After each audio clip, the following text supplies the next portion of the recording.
I'm supposed to thank you for volunteering. Whoops.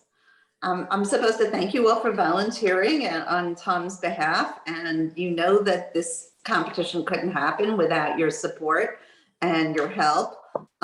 This year, the field is 14 teams. It's a little smaller than normal. And that's basically because of the exigencies of COVID and the use of the internet.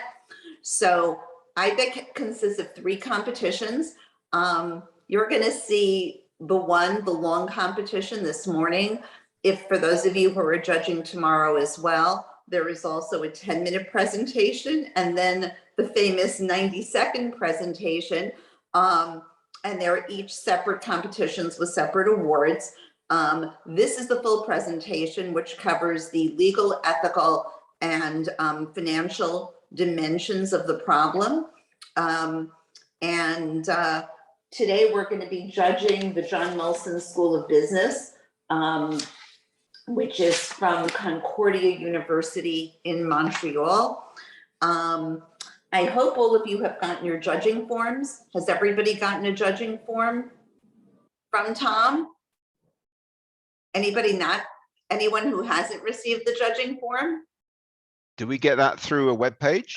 Yes, that would be correct. Okay, I'll keep looking. Okay, please look, because if you haven't, then I will shoot Tom an email and tell him to send judging forms out. The judging form is quite substantial. It's around 4 pages long, and it asks you to evaluate the teams on multiple aspects of their presentation. This presentation, technically we allow 30 minutes. We've told them 25, and they have a little bit of flexibility here because we don't have our own timers here. Usually I have one at home, but I'm in my Florida house, so I don't have one with me. The first thing the teams are supposed to do is identify their business identity. In this case, Molson, they are a consulting entity. And they also need to tell us what our identities are. Are we members of a board? Are we a governmental unit? Etc. Are we a subunit of a company? And hopefully all of you have been able to see the executive summary. In this case, it's 1 page. It's a relatively short one. And what they have to do is get us up to speed on the issue and then convince us that their recommendation is legal, financially sound, and makes sense ethically. And someone is writing to me. Let me just see, I think this may be the judging form. I just sent the judging form. Thank you so Marie much. And to you, in case anybody needs a copy of it, I'm happy to send that. Thanks, Julie. Okay, and after they go through their presentations, we will have 20 minutes of Q&A. We have a larger than normal field of judges today. So I guess that means everybody should pretty much ask only a couple of questions. And in the Q&A, identify yourselves in the role that the students have placed you. And also, then we'll go over a little bit of comments at the end as to specifically as to things that can help them on their presentation tomorrow, which will be the ethics only element of it. And let's see what else I need to tell you. I will remind them that this is a business ethics case competition. I am a lawyer, by the way. So as much as we talk about business law and business planning in this presentation, we really are, I would say that we have more concern about how the ethical issues are presented and how they relate to the business concerns as opposed to the business concerns per se. And if anybody wants to talk after the presentation, after we shut the kids off, as to how to fill out the form, apparently that can be arranged for. This is all being taped for posterity. I'm almost afraid to look back at 20 years to see what I looked like. Semra looks the same, but I think I've certainly aged. Semra has retired as a professor from the Middle Eastern Technical University, which has fielded quite a few memorable teams, including first prize winners. So, and I hope all the young women, that some of them are not so young anymore, they're over 40, right? I hope they're all doing well in their careers at this point, because they were wonderful. Let me also make one other comment. The Molson School of Business is in Canada. And so when you read their executive summary with respect to the legal dimension, I have to tell you the Canadian law with respect to employment does differ from United States law. And so if you hear anything that may not sound 100% to you, just keep in mind that they're dealing with the federal system in Canada. As an employment lawyer, I've had the opportunity to deal with, cross-national and multinational issues, and Canadian employment law is quite different from ours here. So just bear that in mind in case something doesn't sound quite right to you. I don't want you to think that they're misstating the law. They're probably merely stating Canadian law. And so that is the story. And does anybody have any questions? No? Has anybody not judged the competition before? Well, but you've been in it for so many, years.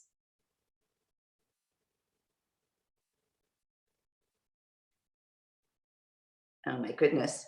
And I just wrote to a client explaining that that I was going off the radar. So what does he do? He sends me a multi-paragraph letter.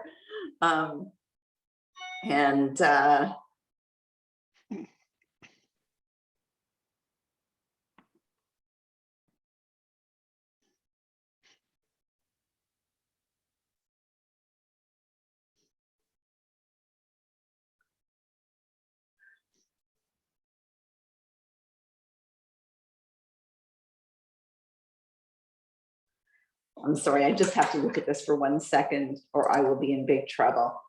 Okay, I haven't been called the kids in a long time, so thank you for that. Oh God. Should we all do just brief introductions before we actually start? Absolutely. Usually we do that when the kids get on to introduce ourselves and tell them who we are in one sentence. So Ruth, you might not know this, but everybody is on. Yeah. The kids are on too? No, So they're the not kids. kids, right? They're graduate Oh, students. I'm sorry. To me. To me. It's okay, I like it. Don't correct her, don't correct her, What please. can I say? 44 years out of law school is a long, long time. I haven't quite gotten my head around this, to be honest with you. Professional, so normal. Yes. Taking a vacation day from work, kids, all right. Oh, I wish I was taking a vacation day. I've been on alleged vacation all week, having a client, this particular one, with a multiple $1 million settlement, and he keeps putting barriers in his own way every split second.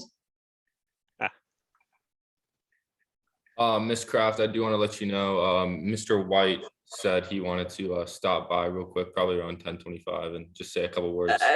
Not Mr. White, Professor White. Professor Dr. White. The Honorable Professor White, who founded this entire thing, I believe I think this was to be the 25th anniversary year. And of course, for the last couple, we have not been live in Cambridge. So I guess we need to wait to start until Tom comes in and makes his introductions. Would that be correct? Yes, but the judges, feel free to introduce yourselves and say a couple words about yourselves. Sure, if everybody is on. Okay. Nick, can you start, please? I'm looking at my screen. Yours may be a little different.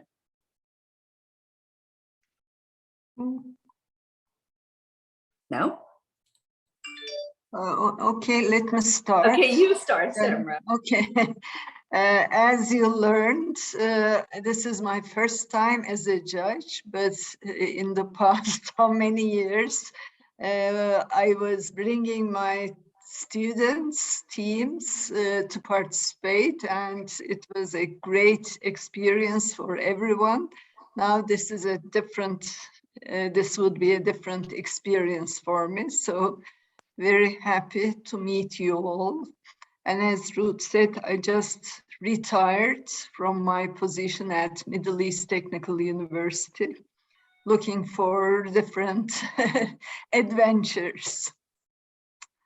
Adventures. And Summer travels the world. I have to say, I get messages from her, New Zealand, Australia, South America. She's truly a citizen of the world, and she was honored upon her retirement. She's the recipient of multiple honors in teaching, and the author of multiple books and chapters. And it's a privilege to know you for all these years. Thank you. The one time we went to Turkey, Summer was out of the country, which was still tremendously frustrating. Okay, here we go. Dylan, do you want to introduce yourself? Yeah, I mean, I'm a participant, but I guess Dylan Pearson. Oh, this is so yeah. confusing that you guys are coming up on the screen with us. In other words, so the three people where I see the handwriting in the background, you were the presenters, correct? That's right, yes. The kids. The kids who don't. You were MBA students, correct? That's right. Absolutely. That's why you're not kids. If you were undergraduates, I would be justified in calling you kids. Okay, do me a favor, introduce yourself so we can make efficient use of the time here. Go ahead, Dylan. Oh, yeah, so I mean, I'm an MBA student with my team and project manager by trade, and hoping to increase, to go more upstream within my organizations going forward. Hi, everybody. Thank I just wanted to pop in and say hello. Wanted to thank everyone for being here and doing all the hard work that you do. I don't want to mess up the technology at all, so I will just sort of say hello, say thank you, and then pop out. Great, Thanks. Tom. Thanks Good again. to see you. Tom. Thanks, you. Ruth. Tom. Thank you. And of course, Tom hasn't aged in the last 20 years whatsoever. Anyway, I see my friend Dr. Susan Mandel, who's a very distinguished hepatic anesthesiologist and researcher at the University of Colorado Anschutz Medical Campus, and the president of, I'm going to get this wrong, Susan, the International Society, correct? Well, it is, yes, of transplant, yes. Of transplantation. Thank you so much, Ruth. Sorry. I'm glad you remembered me. Of course. Good to see you, Susan. Good to see you too. Murray, do you want to introduce yourself? I think Murray is muted. Okay. Not anymore. Hi, everybody. Good afternoon, good morning, wherever you are in the world. Murray Granger. I'm British, as you can probably hear from the accent. I've been here in Madrid for nearly 10 years. I'm a former lawyer and compliance officer. I'm now country manager, Spain and Portugal, for EQS Group, which is Europe's leading provider of digital compliance solutions. Great. Every time somebody speaks, for some reason, the Zoom is not taking us back to at least it's not taking me back to the main screen. Greg, can you unmute yourself, please? Yeah, sure. My name's Greg Mayer. I am a patent attorney. This is my second year judging this competition. A former colleague and really good friend of mine is Kevin Harrington, who is Nick's father. And Kevin got me involved in this. Kevin's been judging for a number of years. And my background's aerospace engineering before I went to law school. Great, thank you. I've got to go back to the main screen again. Tim, how are you? I'm alive, which is good. I know. Good to see all of you. Well, we're happy to see you. Ruth and I are Uber judges, and then the remaining 5 judges being Julie and Semra and Greg and Susan and Murray are the main judges as we get ready to go in 2 minutes. Oh, let's see, I'm Tim Mazer. I am the global investigator for a pharmaceutical company called Indivior. I have worked in ethics and compliance for 34 straight years and have been involved with IBEC almost from the beginning in 1996. That's right. And Oh, at the and time we were named Uber judges, Uber did not exist. But we forgot Right. to patent it. And Susan, Right. I teach at the University of Colorado at Denver, so maybe I'll see you sometime. Oh, Right, Susan, you're in maybe. Susan's backyard. Yes. Okay, and who else do I have here? You just see Have we heard from Julie? Martin, Julie, and Nick. So Julie, why don't you unmute yourself? Great. Good morning. Good afternoon, everyone. And Semra, congratulations on taking the next steps in your professional journey. This is my 4th year with IBEC. I've loved every moment of it. I learned something new each time. And I wish everyone good luck. And I'm very much looking forward to the competition today. I am a reformed lawyer, also a global ethics officer at a Fortune 50 company, and am very much looking forward to hearing your presentation. Thanks, Julie. I think you win the rating room, by the way, for your beautiful background. And Marco? Marco's one of the contestants here. Oh, I'm sorry. You know, with the way it's cut off, so I can't see that. And who else do we have? Nick? I think, yeah, we've heard from everyone except for our tech, which is Nick. Which is Nick. And without Nick, we would not be here. And my name is Ruth Kraft. As I said, I've been at this for 20 years. In real life, I was a judge, a real judge, New York State judge for 14 years. I'm a senior partner at Vigorito Barker, which is a multi-state law firm. And my specialty of all things, is employment and labor. So this will be a very interesting topic for me. I'm going to ask everybody to mute themselves at this point, except for the contestants. And let me read my instructions. In this part of the competition, you are taking on a fictional identity, business identity, and assigning a fictional business identity to the judges. Please make sure everyone knows who you are and who they are. You will have 25 minutes to describe the legal, financial, and ethical dimensions and to recommend a solution that passes muster on all 3 counts. And during this time, you will be uninterrupted. When you are finished, the judges will ask you questions for 20 minutes. And during the Q&A, you and the judges will stay in character. And then we'll give you some feedback outside the role play. I just want to remind you of a couple of very important things. The ethical aspects obviously are the most important part. These should be described in simple, practical, common sense fashion. And using technical philosophical terminology or basing your argument on religious or theological grounds will be considered a serious weakness in the presentation. And obviously during this part of the presentation, every member of the team must have some sort of a speaking role. So I'm about to mute myself, which for me is a very difficult thing to do. And you can get started, and the time is now 10:32 a.m. Perfect. Thank you so much, Ruth. So our screen should be shared shortly.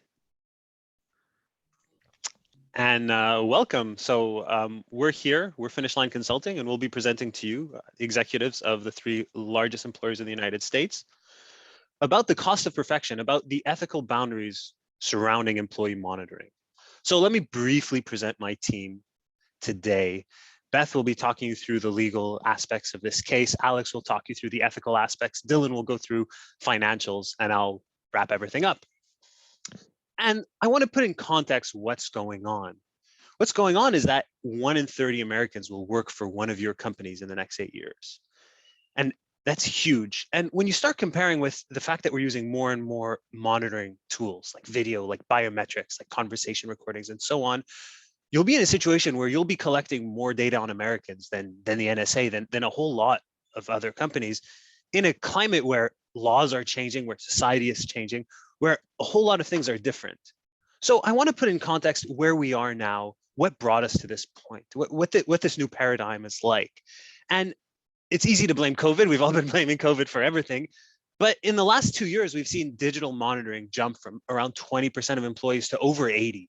We talked about things like facial recognition, like screen recording, webcam monitoring, different types of biometrics. But we're in a situation where laws in the United States haven't changed over the last 40 years. And we wanted to look at that context. So in terms of a lagging legal framework, it's important to know that only 3 states, well, actually 2 states require disclosure of digital monitoring of employees. Connecticut, Delaware, and New York will in the next month. So we're aware that employees are less protected than consumers, but public awareness is changing, consciousness is changing, legislation will catch up. And that means that you as employers need to be proactive to the fact that you've started adapting technology to 40-year-old laws and things will be changing. But beyond a lagging legal framework, there's a question of what are we doing and what's too much, right? We looked at all the different types of things that we're doing.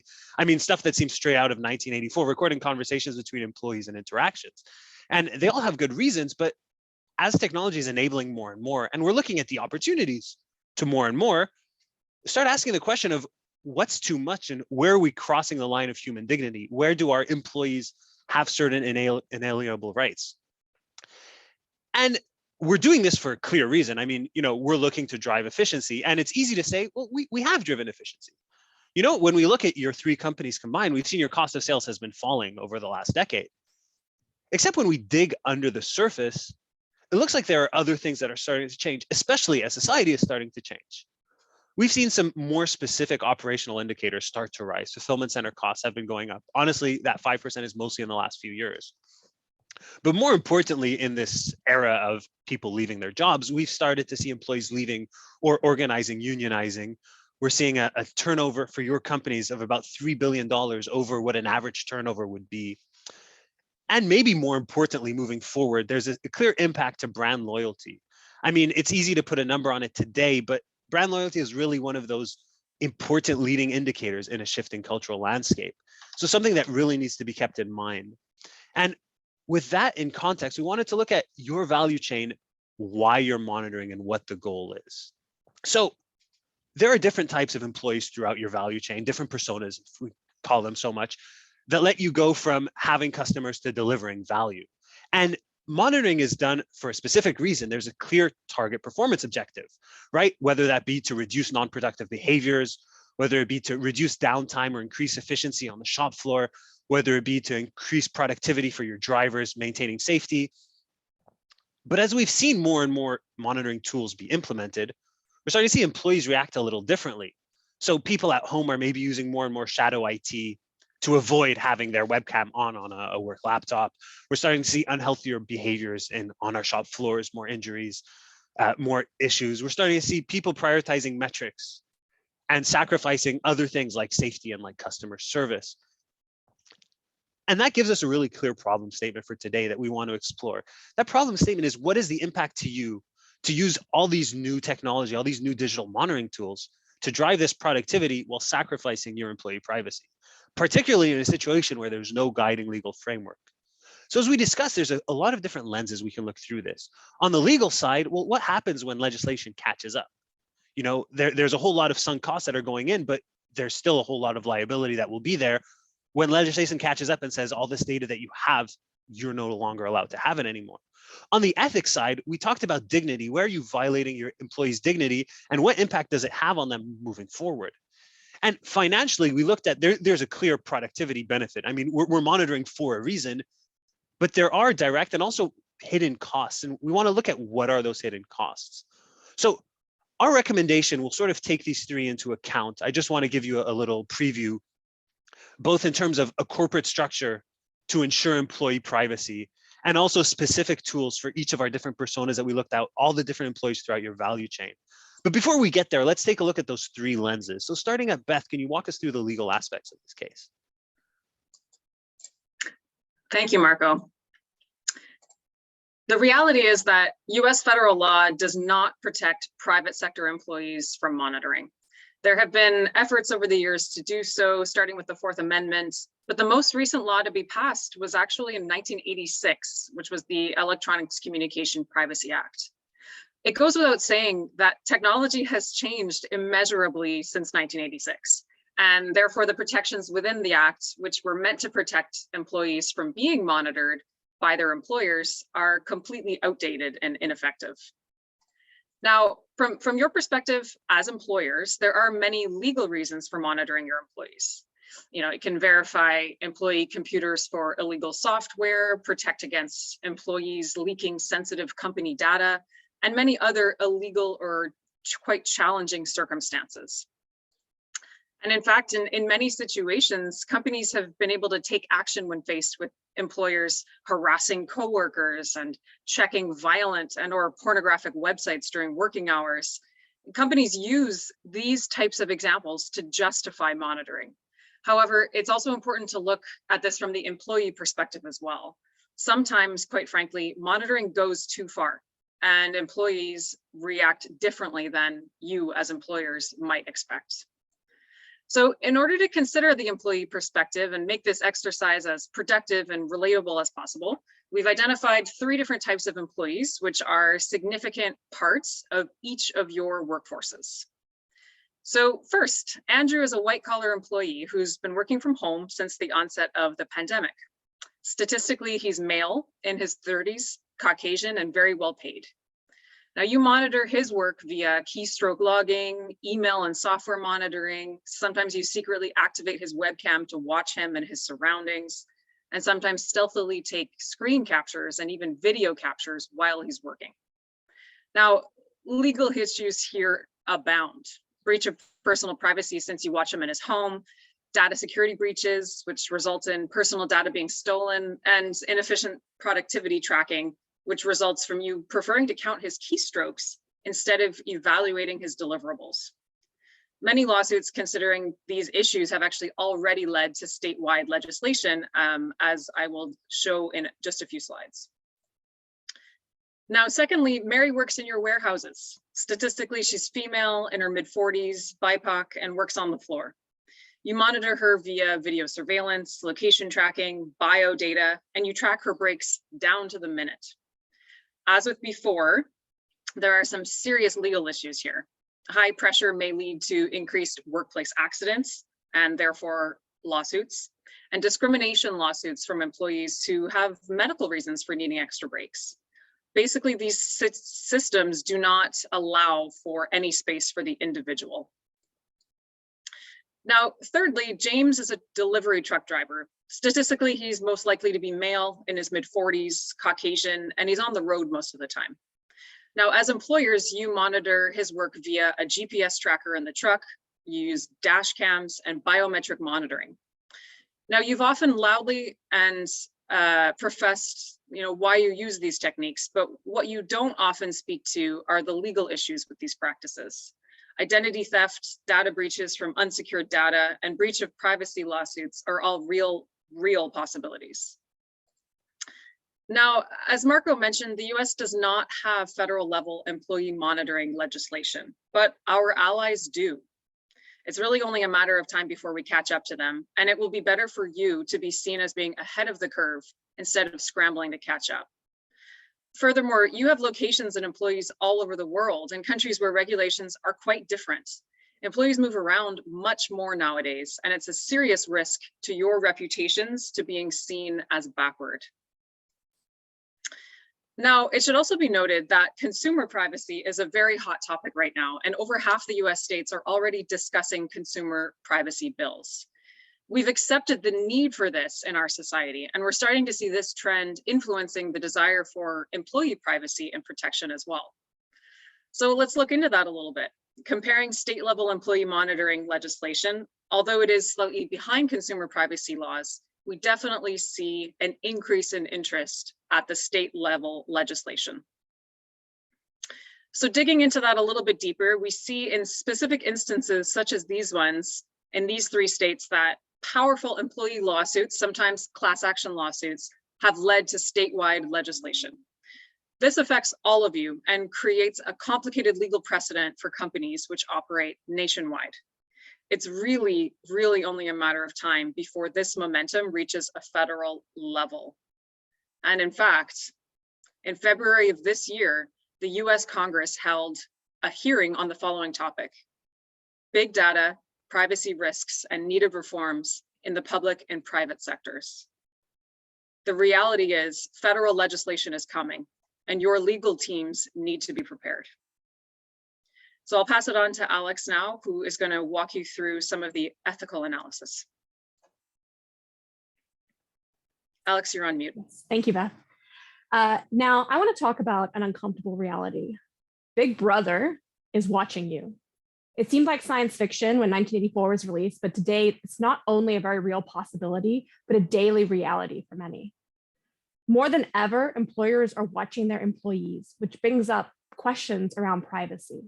So what is privacy? Privacy is a fundamental right essential to autonomy and dignity that serves as a foundation for many other rights. It's protected in more than 130 countries and in many conventions, both in the US and abroad.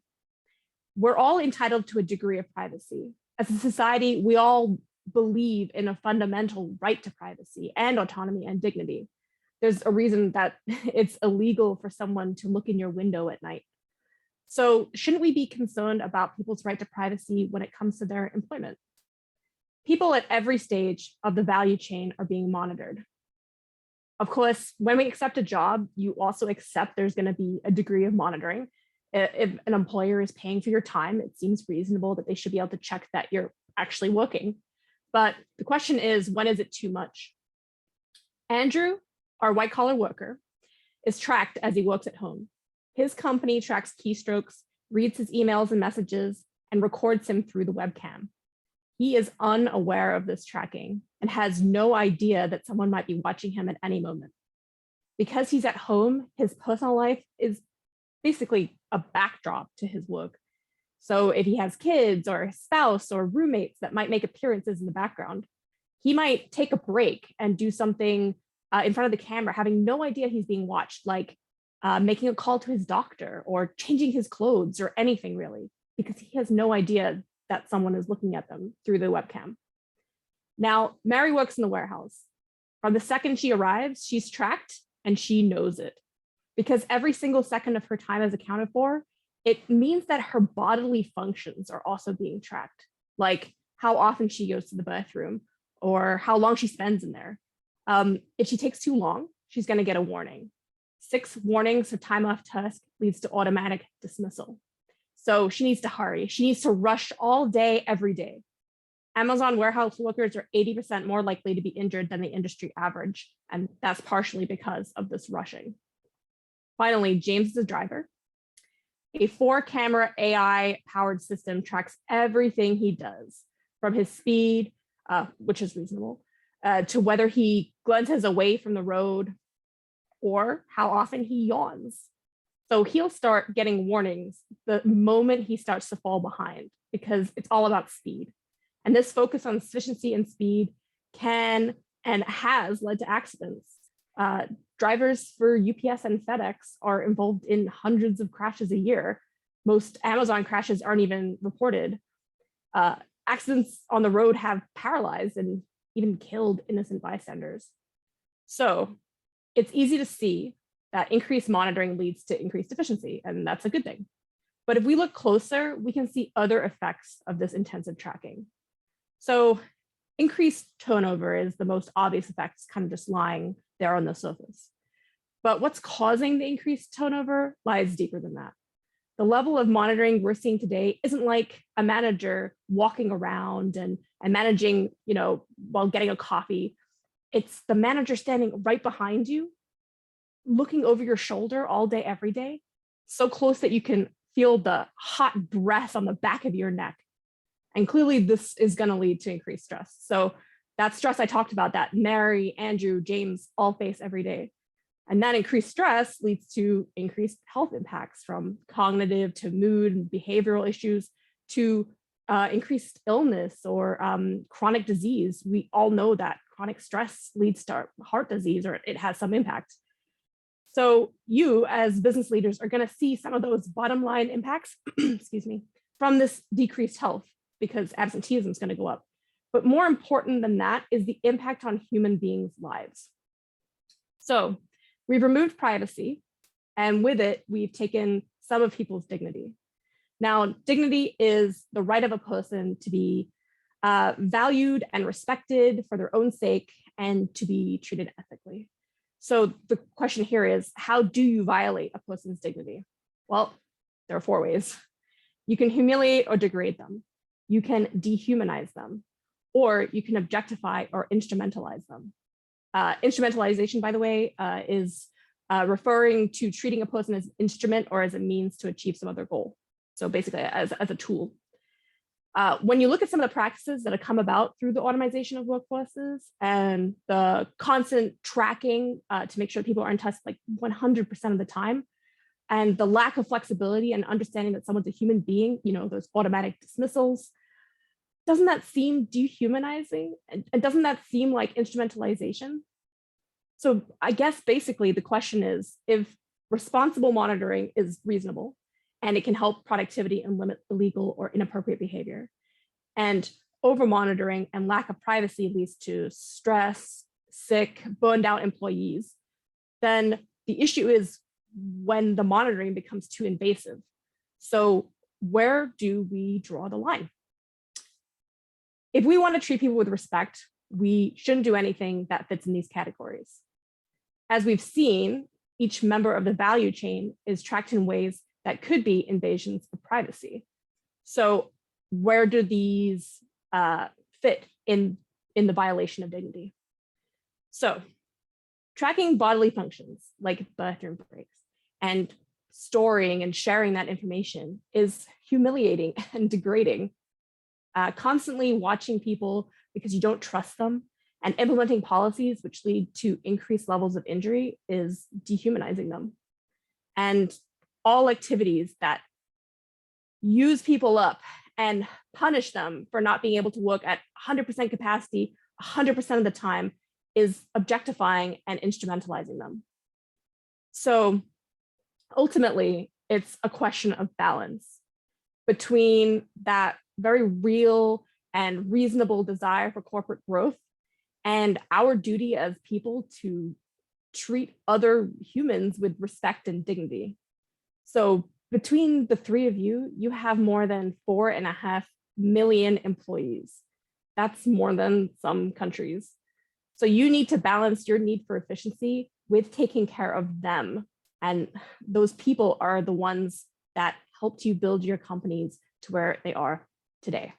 So to talk about the bottom line impacts of this ethical issue, I want to pass it over to Dylan.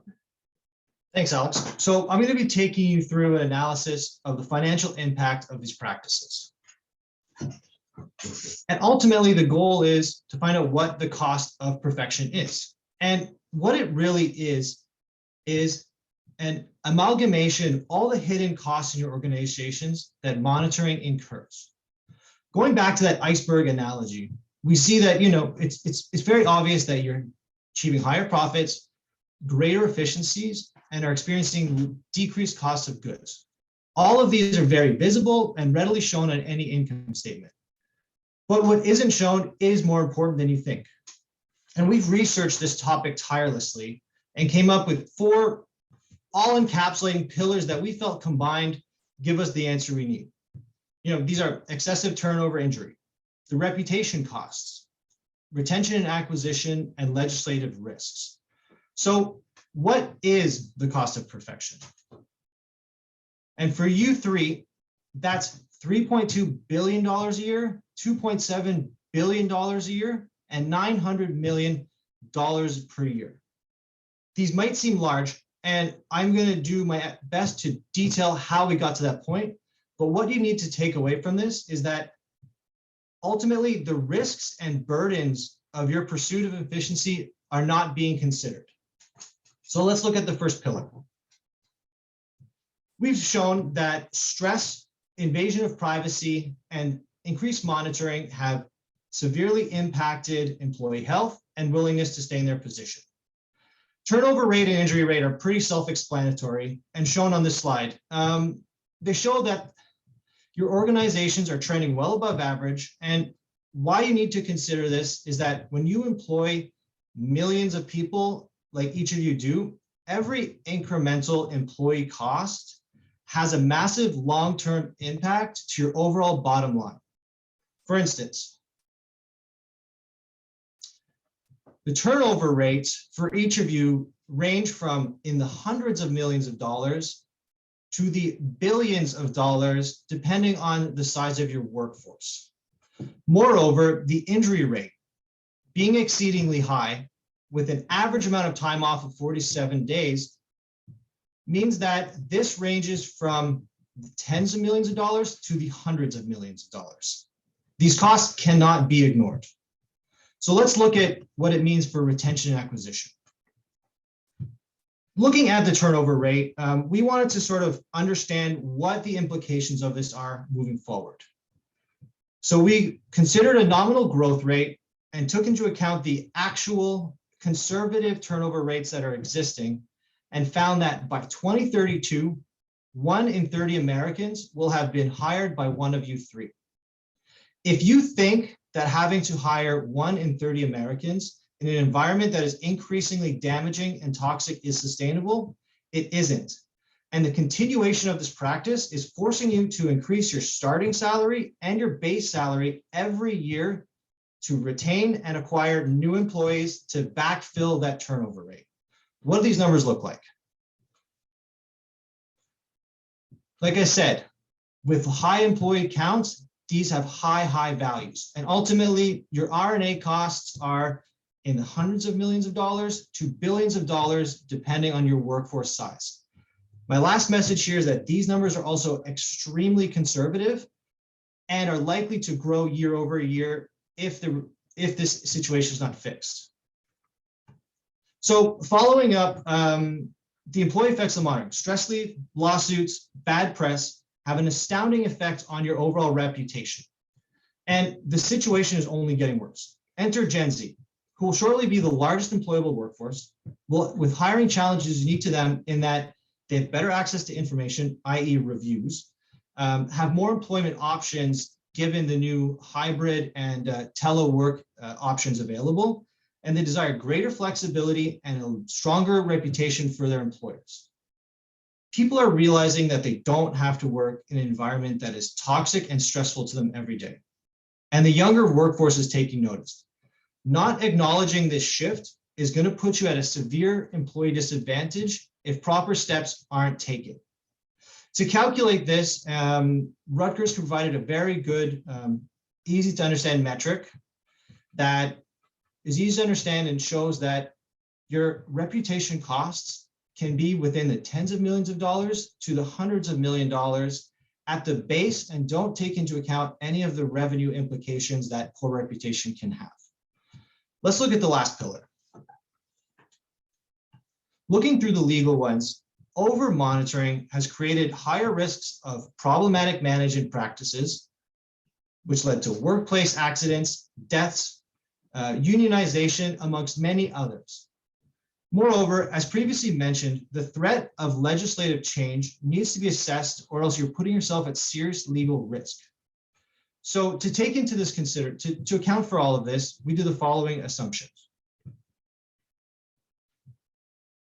Taking the average legislative cost and putting it to the amount of over-monitoring related legislative incidences means that just for a conservative estimate, just for the legal management of over-monitoring costs, you're looking at tens of millions of dollars to hundreds of millions of dollars year over year. And to go back to what Beth said, these problems are only going to get more and more severe. So let's summarize. To summarize, taking all individual costs into consideration, we anticipate that the cost of perfection, i.e. the negative costs that over-monitoring incurs, are exceedingly high. Given your revenue, you need to understand that these numbers are conservative and will only increase year over year unless you do something. So how can this be fixed? I'll leave that to Marco to finalize for you in this presentation. Perfect, thanks, Dylan. So we've talked a lot about different pillars and their impact that they have on our company. And clearly we're talking about stopping to chase that last little bit of productivity. And that last little bit of productivity comes at a cost. Well, you know, your value stream is important and you're not going to sacrifice things that make your companies and how you deliver value. So it's justified by different hiring practices, different staffing practices to make sure that you get that same deliverable with less productivity from each employee, we feel that the benefit will be reducing each of the 4 pillars by a 20% impact. And what's important to keep in mind is that trade-off, and the 2 trade-offs. The one is having your company behave ethically versus generating performance. And the other one is ensuring employee productivity versus dignity. So let's take a look at those 2 in terms of your value stream. Our recommendation is really based on these 2 pillars. And the first one, the most important, is how you make a company where ethical decisions come first. If you're giving the right for making decisions to your operations teams, it's very easy to understand the conflict of interest between performance and ethics.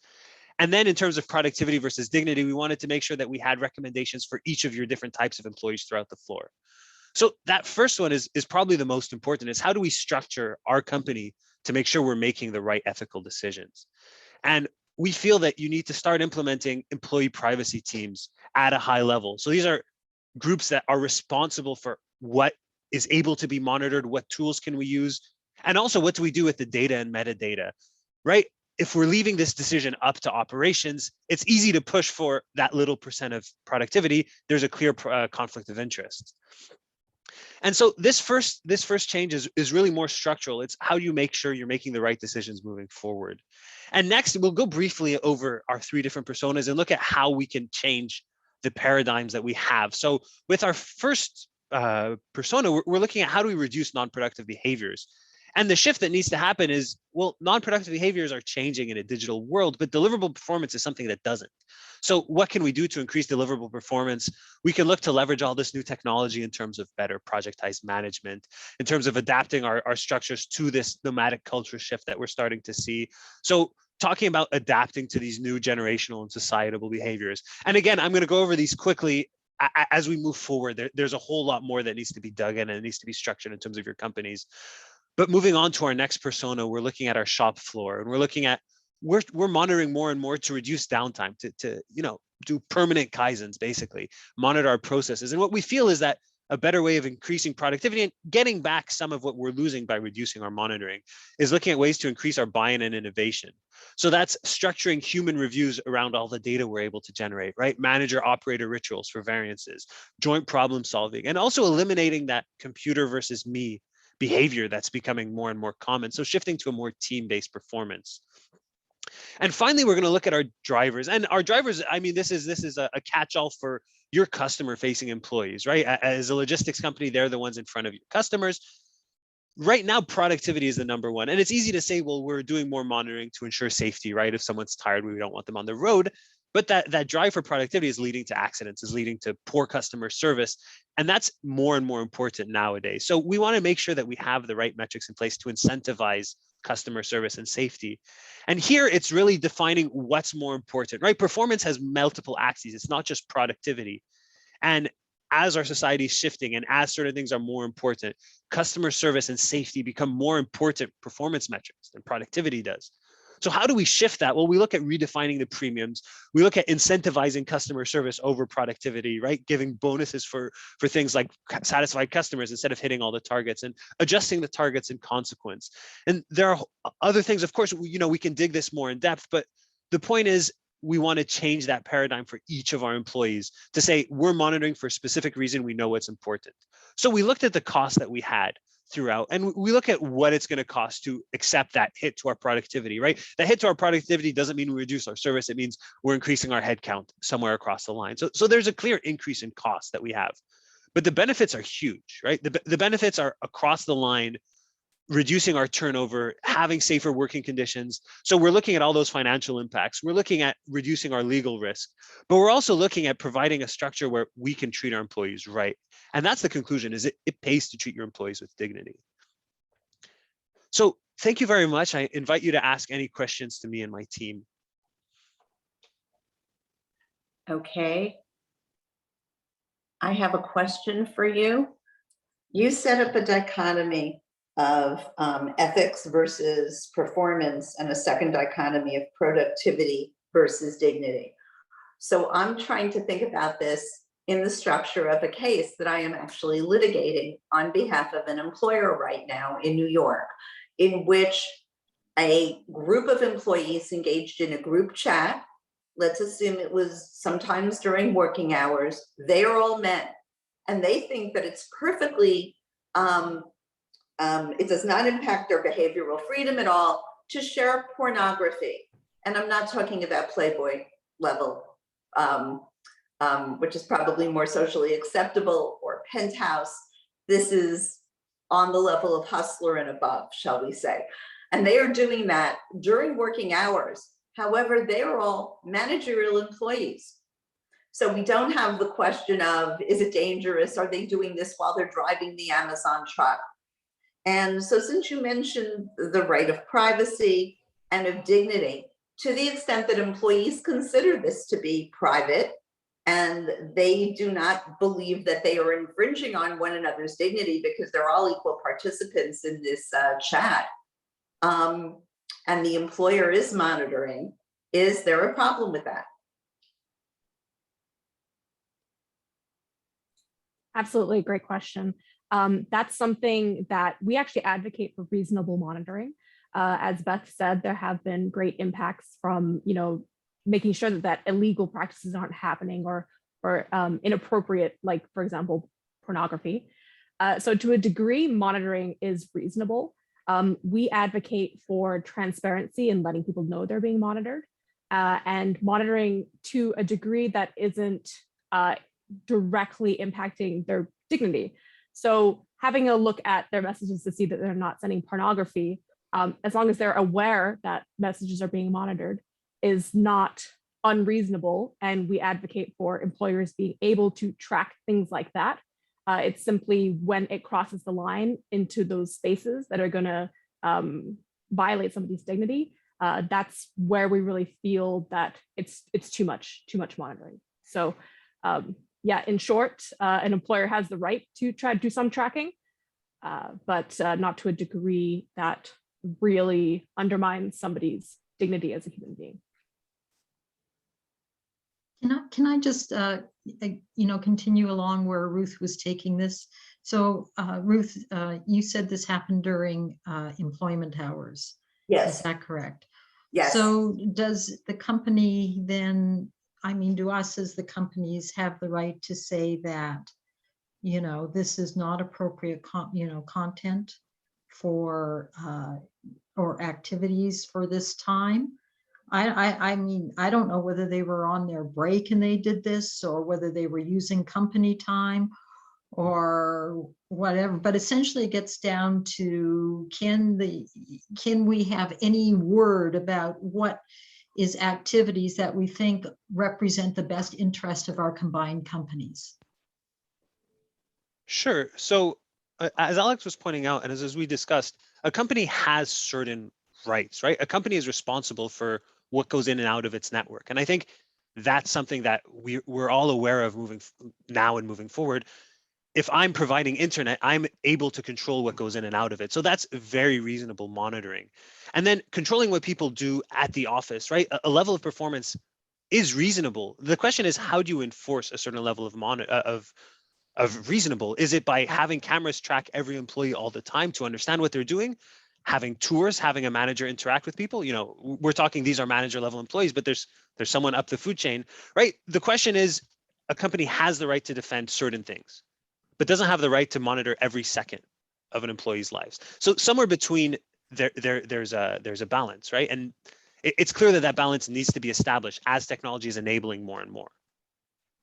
So if I can, and I apologize, I don't mean to, take please. so much time, but I just want to ask something from that, because to me, it's, when I look at the financial, deliverables and the responsibility to the shareholders, we have to give a very convincing reason of why we should initiate any changes whatsoever in our current plan, because we know what our financial trajectory is. Now, I can't answer for, the global stage, because that's different, but in terms of the US, you keep on saying that legislation is coming. But we, as the three companies, have the strongest lobbying power for that legislation. So I'm not convinced that that legislation is coming. And I'm going to need something more convincing to to change the mind of the shareholders that we should take on a different plan. And I need to understand from you what I'm going to tell the shareholders essentially. And I think that we should drop the legislation is coming thing, because they may not buy into that, not in the United States. Sure. Well, I think that I can answer that, and I touched on it a little bit in the financial section, but ultimately the largest overhead costs is employment costs. And you, being either Amazon, Walmart, FedEx, employ millions of people, the cost of which to replace them, 20% of their yearly salary, the cost of which are in the billions of dollars. And you're continuously drawing from a smaller and smaller pool of people who have worked for you, been burnt out, and are no longer willing to work or consider working in your warehouses. So you, one, have to increase the base rate of salary in order to acquire them, but also incentivize them in other ways to come and stay in your companies more and more. So the financial cost ends up being an employment overhead cost, and it's so much larger than any other cost within your company itself. The lawsuits are very important. Legislation is a cost that's extremely important, but compared to the revenue, it's really the cost of increasing employee salaries year over year to match that, and then continuously accepting a 65, 85, 100% turnover rate year over year. It's not sustainable. You're going to hit a wall, or the cost of which is going to just take all of that COGS benefit that you incurred and wipe it out completely. I have a question for Marco, and that is when we talked about the FedEx or the Amazon driver in particular, and the driver is being monitored in that big brother sense, to the extent that if the driver is engaged in activities, let's say he's talking to his wife on the telephone, or he's playing Sudoku while he should be driving, if God forbid he loses control of that vehicle, or he is not focused on what he's doing, there could certainly be collateral injuries, not just the workers' comp injury to him, but he could hit and kill pedestrians, other drivers. I didn't hear that addressed at all in your balancing of privacy. Wouldn't the potential risk to others, which we know certainly happens on the road, take precedence, or should it take precedence over the privacy issue? So that's a great question, Ruth. And we touched on it very briefly, but the first point is we're already seeing a high rate of injuries for these drivers because of the fact we're hammering productivity and we're constantly monitoring them on where they're standing. But what we wanted to talk about is that more cameras in the truck hasn't led to safety. We've seen it in the last 2-3 years as we've been putting more and more cameras into our trucks. What we wanted to do is change the incentive system. So if your driver's incentivized based on customer service and safety, you're hoping to root out these behaviors at the base. And accidents will happen. I mean, being distracted is one thing, but having this many trucks on the road means that there's a certain expectation of accidents. What we want to do is not say we can cut that out by putting 15 cameras in the car that monitor your heart rate and your yawning and so on and so forth. It's by having the right incentive structure to say that safety is important to us. And with that, I think Greg's had a question for a while. I don't know if that answered, Ruth. Yes, it did. Thank you. Perfect. Yeah, thanks. Yeah, so my question is, you've obviously done a lot of research on our three companies, but have you done any in your course of your research? Have you found companies that are doing this well, like addressing these privacy issues with employee monitoring and so forth? Is there any benchmarking you've done that could tell us, here's lessons learned from other companies that have changed their ways and done this more properly? Thanks, Greg. That's a really good idea. And that's something that we looked into when we were initially looking at how the three of you could in fact do this better. And we did find a lot of really interesting examples. The examples which we think are the most relevant in this particular situation is the way in which you operate in other countries. So in these other countries and the allies of ours who already require the informing of employees, you know, it's not as if the business practices are that different. We still make sure, you know, FedEx drivers in other countries have to still, you know, reach a certain level of target. Absolutely. But the point is, there isn't necessarily biometric monitoring. So they don't have that kind of extra stress. They know, in fact, before they're being monitored that it will happen. They have access to an employee handbook, which delineates exactly what they're expected to do and what they're expected not to do. Coming back to the previous point about employees, unfortunately conducting illegal or really inappropriate activity on company sites. When they know in advance that they're not allowed to do that, and they know what the repercussions are going to be if they do, it actually makes it a lot easier for US companies than to prosecute them for that, or to say, this is a fireable offense because you told them in advance. So it would be a really good way, in fact, to look at how the rest of you actually behave in other countries as opposed to just in the States, because we see that it's a lot more ethical in that way. Thank you. Semra, do you have any questions? I would thank you, first of all, for the wonderful presentation. My questions are, is information knowledge collected through electronic monitoring the only way of evaluating employee performance, or will you combine it with other information? Second, are there any restraints or procedural constraints you put on privacy intruding techniques you are using? And lastly, how will you protect personal knowledge collected? So once it is acquired, how will you assure its protection? Maybe I can go, but there were a lot of questions. So I'll start with the last one because it's fresh in our mind.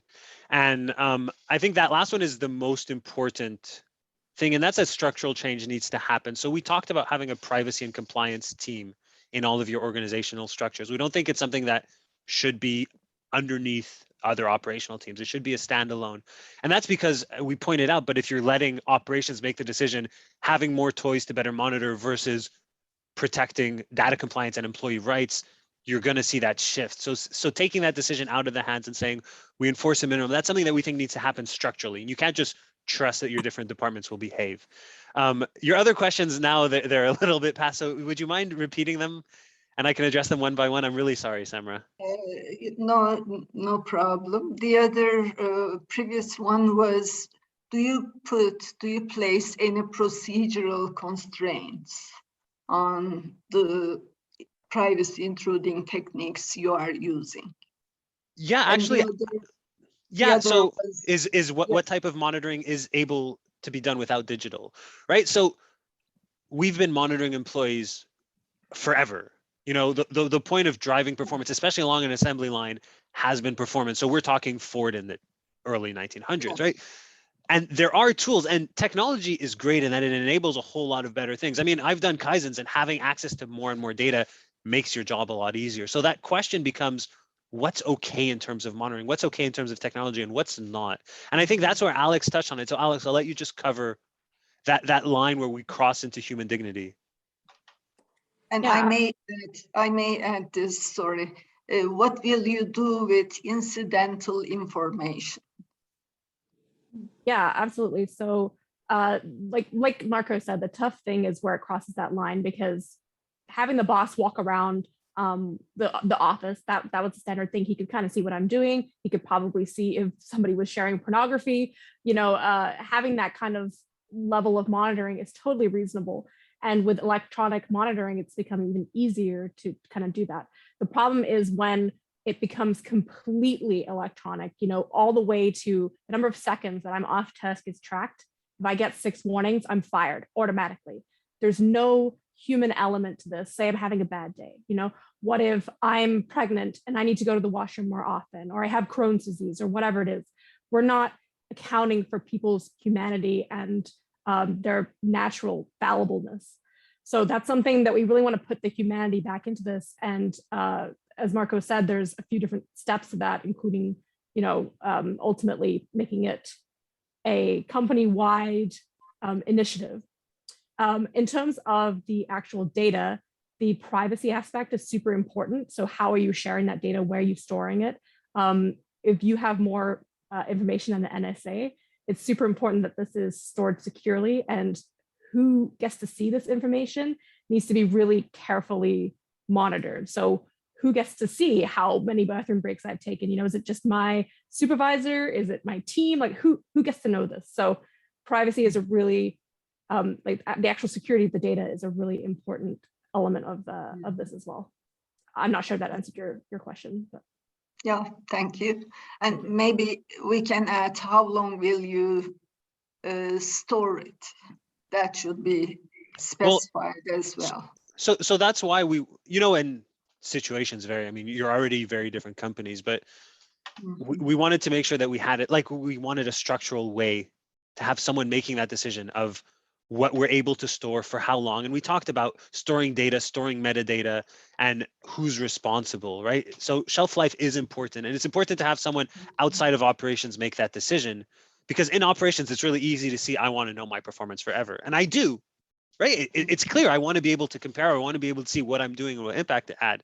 So letting me make that decision means I'm going to lean towards keeping more data on my employees, especially as that data becomes more and more recordings, more and more lists of interactions, conversation recordings. I mean, things that cross over that line into, very much cross that uncanny valley.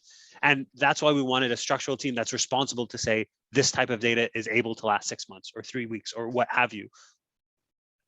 Sure. Me telling you the answer today won't fix it, but what's important is that there's a structure in place. I'm sorry. We still have 4. Yeah, we still have 4 more judges to go. Tim, do you have any questions? Yeah, thank you. No, I pass my time to Julie and Murray. Okay, great. Julie? Excellent. Thank you so much. As we need to explain to our shareholders and our management team, I'd like your crispest definition of responsible monitoring and how that differs from transparency and disclosure. Basically, the line comes when you're violating people's dignity in those 4 ways we talked about: humiliation, degradation, dehumanization, and instrumentalization. So responsible monitoring is monitoring that does not do that, does not violate dignity. So when your transparency is important because it helps people to understand what's happening and to modify their behavior instead of, it's not like a gotcha situation. But the important thing is simply not to violate their dignity. And I believe Beth also has a point to add. The reality is that companies, that you all have a responsibility to what happens on your network, and you have a responsibility to what happens on your equipment. Where it becomes problematic is when you do so without informing your employees, and when they don't know what the repercussions are going to be. That's a really big issue. So if you take something from this, it's that you have a responsibility to what happens within the constraints of your company and to the reputation, but employees need to know. Martin, do you have any questions? Yeah, I'd like to thank you very much on behalf of all of the capitalist shareholders of Amazon, Walmart, and FedEx, because none of us bought shares in any of those 3 companies because we were into any kind of ethical investing, because we don't care about ethics. And you have uncovered the most beautiful business opportunity to raise the share price, because you've just pointed out that we are increasing our tracking of our 4.5 million employees of our 3 companies around the world. That data has an enormous commercial value. So I'd like you to share with us how we can monetize that, please. Perfect. I'd like to take this, Murray. And it's a great question. And we have tons of data, and we have very different data, right? It's easy to see what type of data Google or Apple has on us, right? It's usage, it's habits, it's where we go, it's what we interact with. And, that has a big value. And the data that we have is how people talk, who they talk to at work, what they talk about, where they walk, what they do with each second of their day, what's around them in their backgrounds at home. And the fact is that if they weren't employees, if they were consumers, it would be illegal to have any of that data. And our point is that, well, laws that are protecting consumers will be protecting employees. So anything we want to start exploiting from that won't be legal soon. It's easy to say we have pushback, but we're seeing that we're protecting consumers more and more. And if we're protecting consumers, eventually we'll start protecting employees, especially at that level. And so the point is we can't really monetize this outside, right? Internally, we're using it to drive productivity, and that makes sense. But externally, having data on people's conversations crosses a line into, beyond selling them things that interest them, towards we know who they talk to at work and how they walk and where each second of their day is spent. And it's not a financial opportunity, or it won't be very shortly. But surely Facebook has been doing this for years, and so long as we don't get caught, we're fine. Right, but it's not a question of get caught, and it's a question of different things. We're monitoring our employees, and we're monitoring them in specific situations for work. And if we're able, again, we're not selling things to them, and we try. I mean, we're talking Amazon. Amazon will monitor your habits when you're using your phone to see what type of ads you'll better interact with. And that's fine. Again, we're talking about something that's in and out of your network. You're responsible for. It's your network. And if you want to use metadata to better sell to customers, the point is, when we're crossing that line of dignity, it's no longer something that we can sell to people. It's something that exists for a reason, which is for productivity, but it's not data that we can exploit to see how we can better sell to people. And that's why it's not necessarily a financial opportunity. It's just more and more data of questionable integrity, of questionable ethics. And we might be on the hook for. I mean, having people's webcams on when they don't know and seeing something in their background isn't something that we can exploit for money, unless we want to start bribing our employees, which we have enough lawyers in the room that it might not be the best decision. But we're getting more and more data that's not exploitable from a sales perspective. It's exploitable for productivity, or we tell ourselves it's exploitable for productivity. And we're trying to point out that it isn't necessarily. So I hope that answers your question, but there's a difference between having data on consumers and having data on employees. And they're not exploitable in the same way. If I might add, Facebook actually has had a lot of recent backlash, people realizing that they essentially gave away a ton of their personal data. We've seen it in congressional hearings even, it's gone all the way up. And recently there's been more and more data privacy put into place. Like, let's look at the European Union data protection. There's been huge changes, and that's only going to become more and more so. People are concerned about how much information companies have on them. And I think that that's certainly a trend that's going to continue, especially as consumers become more and more aware of this and better educated on how big data works. So certainly there would be a business opportunity there, maybe, but look at the backlash that Facebook has faced. And that was when people were willingly giving data. Like, I know that Facebook has all my photos and my name and everything. Imagine having all that data about you sold without you knowing that your employer collected it. Thank you. Greg, do you have any questions? I already asked a question, but I think we're like past that as far Yeah, as we are. So I think it's time for us to roll out of our role play and in, no pun intended, and then give feedback, right? I'm just looking at the instructions. So go ahead. Sure. Okay. So my feedback, and I'll be brief because I know we're sort of over time, but I really liked the iceberg visual. That really resonated with me. I thought that was really great. Congratulations on that. And you went back to that repeatedly, which was really good. On the sort of constructive side, I'm an attorney, as others here are.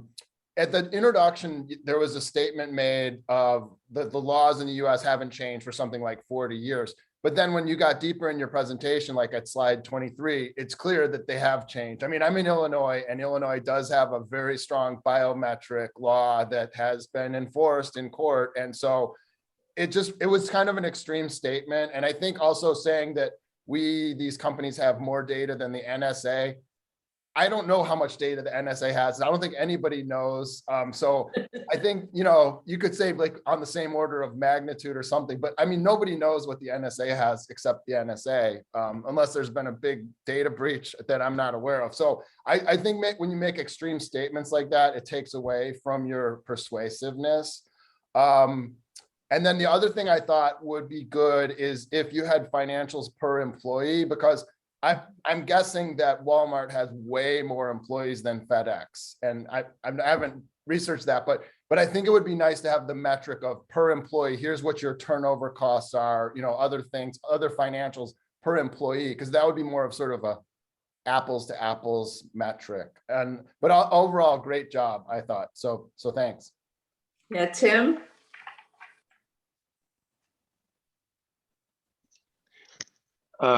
Yeah, similarly, I want to give everyone time.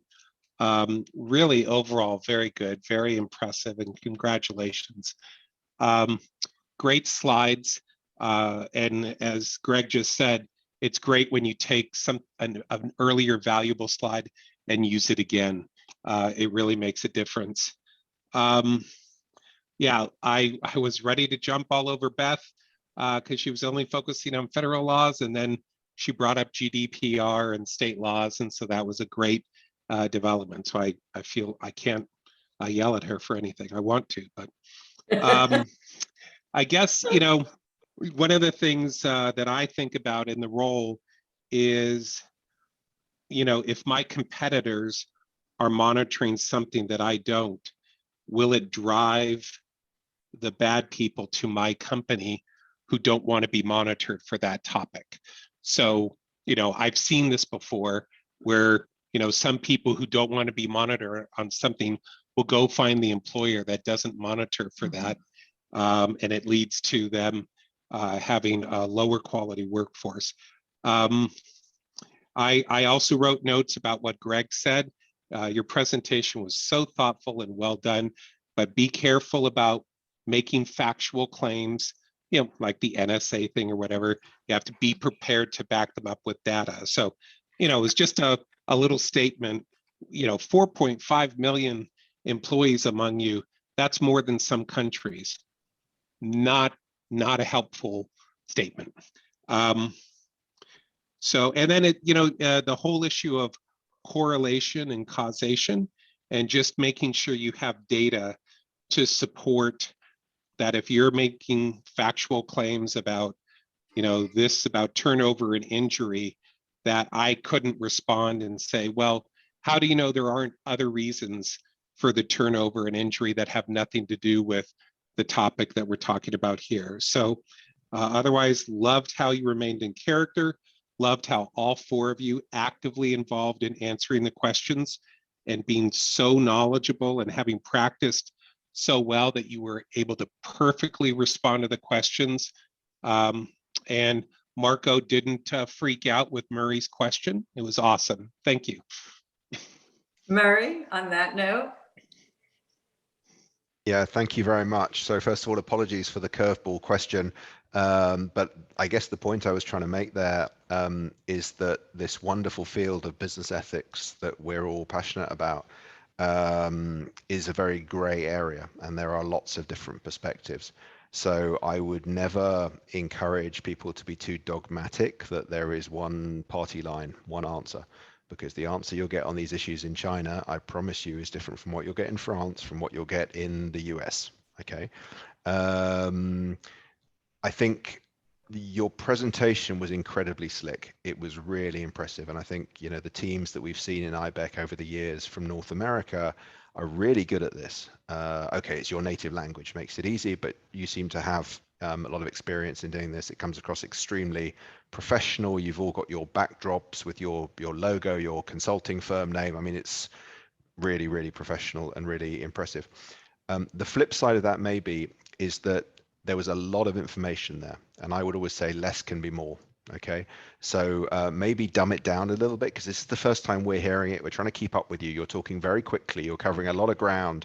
You did lose me at a few points. Okay, and I'm a native speaker, right? So if I put you with some of my Spanish colleagues here, they'll be lost. Okay, so just be cautious to take the audience with you all the time. It's just a small detail. I don't understand the title, The Cost of Perfection. I didn't quite see what that had to do with the content that you were presenting, not taking anything away from that, of course. Watch out for jargon. There were one or two bits of jargon that weren't obvious to the audience what they meant. And, you know, maybe be even clearer on your recommendations and conclusions, because there was a lot of ground. It was 3 big different companies, different businesses.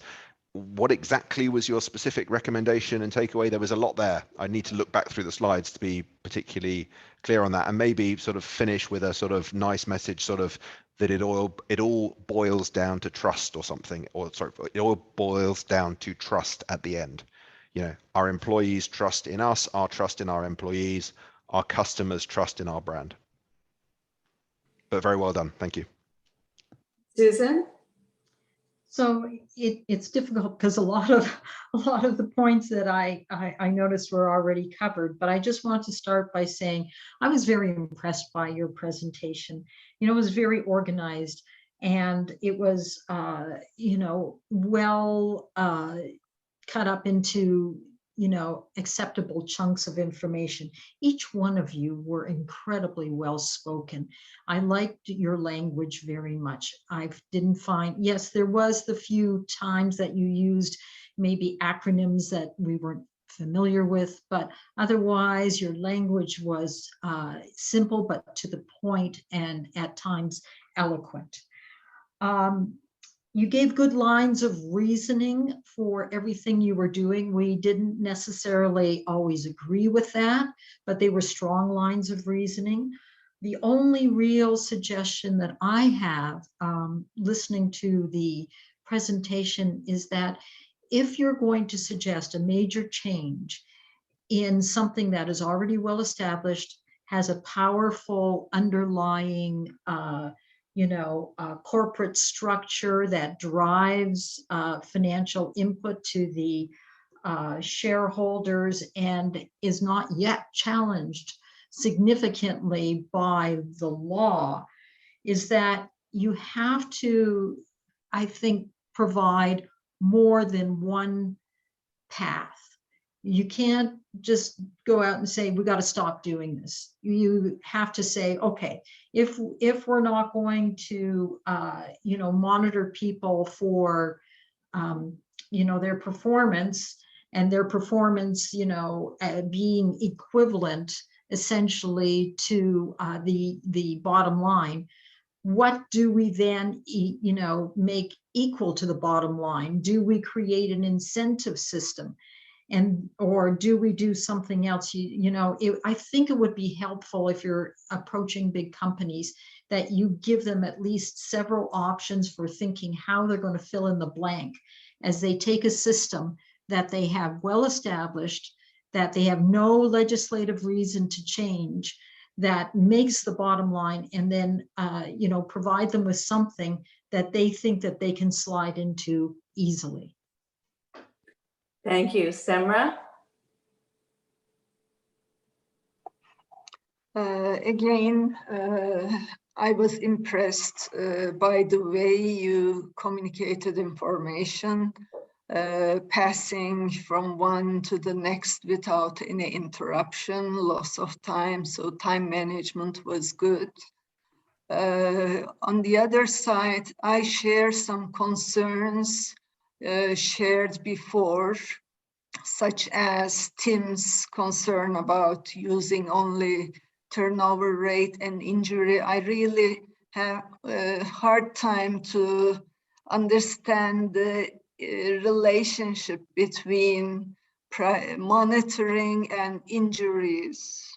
So there should be other mediators you should mention. You only mentioned about dignity, loss of dignity, but with intrusion of privacy, you may talk about other psychological costs, such as increase in, because people develop defense or coping mechanisms when their privacy is intruded. And those mechanisms, maybe increased use of whistleblowing, for example, rumor mongering, so they take their revenge through other types of misbehavior. So their costs is not easily calculated, but it's worth mentioning them. And in the end, again, you focused on costs, but as a board member who thinks in God we trust, the others we monitor, so how will you change this to the cheapest way of control is creating trust? But I didn't hear you mentioning training. So with training, you may decrease need for monitoring. So the only control on monitoring you mentioned was intermittent monitoring rather than continuous monitoring. But how will you decrease need for monitoring? So this may be another suggestion you may make to change our culture of board members who are mostly focused on financial outcomes. So you may shift our attention to social outcomes as well. Thank you. Thank you. This is such a rich subject matter. You covered it with tremendous dignity and poise and articulateness. Each one of you is a star. And when you combine that, the synergy of the four of you, I think, was remarkable. Because the subject matter is so rich, there is so much, so many different dimensions of this. This presentation could have been an hour or an hour and a half long and been riveting. And I think that's sort of the push-pull of how do you make the decisions as to what you include, how fast you speak, and how you get the point across without losing something in translation. I think, you know, all in all, you did a very, very good job of it. The legal aspects, as everyone has said, are evolving. And I thought you did a pretty good job on the financial. Very often in these presentations, I will say that people get buried in the finance and they don't explore the ethical dimensions to the extent that we would like to see in a business ethics case competition. I think you really did a phenomenal job of that. So congratulations. I see great things in all your futures. You're absolutely wonderful. And Julie, you're the last judge who hasn't shared? Right. Thanks, Tim, and thanks to, I echo the sentiments of the fellow judges. I'm not going to repeat. Super, super crisp, great handoffs, eye contacts, both during the presentation and also with the curveball questions.